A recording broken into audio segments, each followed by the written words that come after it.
आदमी था जिसका नाम था पॉल। वही पॉल जो यीशु पर विश्वास करने वालों को सताता था, उनको मारता था। लेकिन जब उसकी मुलाकात यीशु से हुई, उसकी जिंदगी पूरी बदल गई। फिर भी यीशु का अनुसरण करने के बाद उसकी जिंदगी पूरी परफेक्ट नहीं हुई। उसकी जिंदगी में एक कांटा था, एक ऐसा दर्द था जिसके लिए उसने 3 बार प्रार्थना किया, लेकिन फिर भी वो दूर नहीं हुआ। शायद आज आप और मैं भी किसी चीज़ के लिए हम प्रार्थना कर रहे हैं कि ईश्वर मुझे चंगाई मिले। हम प्रार्थना कर रहे हैं, हम इतने दुर्बल क्यों हैं? हम प्रश्न पूछ रहे हैं कि मैं ये डर में, इस परेशानी में, इस बीमारी में कब तक रहूँगा? और मैं सबसे अलग क्यों हूँ? मैं इतना दुर्बल क्यों हूँ?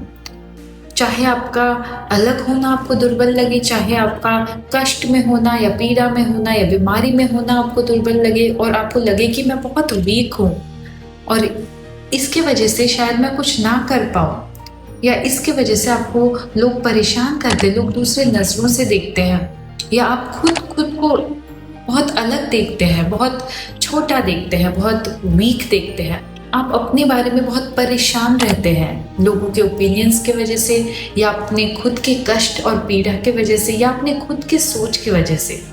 हमें पता भी नहीं होता कि ये चीज़ हमारे जीवन से कब जाएगा। 2 कोरिन्थियंस चैप्टर 12 वर्स 8 to 10 में हम देखते हैं, मैंने 3 बार प्रभु से निवेदन किया कि ये मुझसे दूर हो जाए, किंतु प्रभु ने कहा, मेरी कृपा तुम्हारे लिए पर्याप्त है, इसीलिए मैं बड़ी खुशी से अपनी दुर्बलताओं पर गौरव करूंगा, जिससे मसीह का सामर्थ मुझ पर छाया रहे।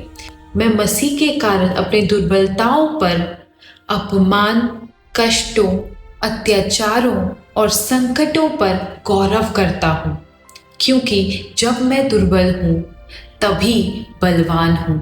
सोचो, जब एक छोटा बच्चा चलना सीखता है, वो बार बार गिरता है, लेकिन जब उसके पापा उसका हाथ पकड़ते हैं और फिर से उसको उठा लेते हैं तो वो फिर से चलने लगता है। बच्चा तुरंत स्ट्रांग नहीं बन जाता, तुरंत चलना नहीं सीखता, लेकिन अब वो जानता है कि वो अकेला नहीं है।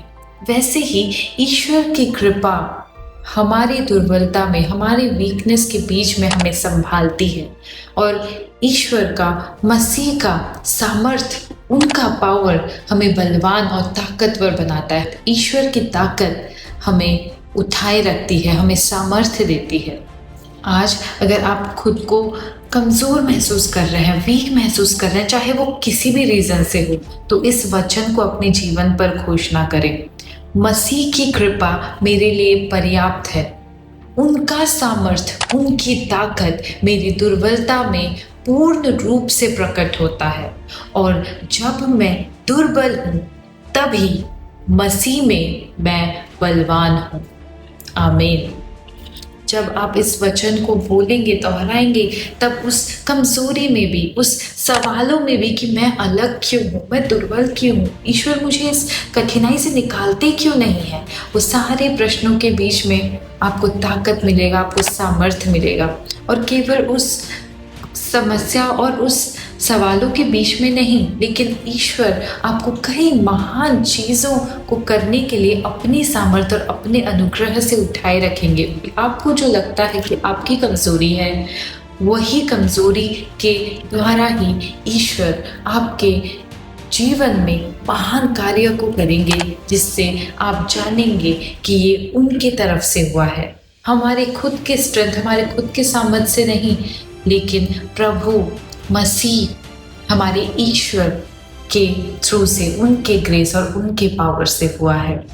हमारे परमेश्वर का हमारे प्रति जो दया और अनुग्रह और उनका ताकत है, वो जब हमारे वीकनेस में कंप्लीट होता है, तब हम पूर्ण रूप से हम सामर्थ्य पाते हैं, पूर्ण रूप से हम वो सब चीज़ करने में सक्षम होते हैं जो हम खुद से नहीं कर सकते। तो आज अगर आप खुद को दुर्बल देखते हैं, तो पॉल के जैसे अपने जीवन में इस सच्चाई को जाने, एक्सेप्ट करें, अपने हृदय में रखें और उसको फलवंत होने दें, उसको डिक्लेयर करते रहें, ताकि वो वचन आपके जीवन में सफल हो और आप देखने पाएं कि हमारा ईश्वर किस प्रकार से हमारी सहायता करने के लिए अपना अनुग्रह और अपना सामर्थ्य को हमारी दुर्बलताओं में पूर्ण रूप से प्रकट करते हैं। ईश्वर की महिमा और स्तुति करते रहें।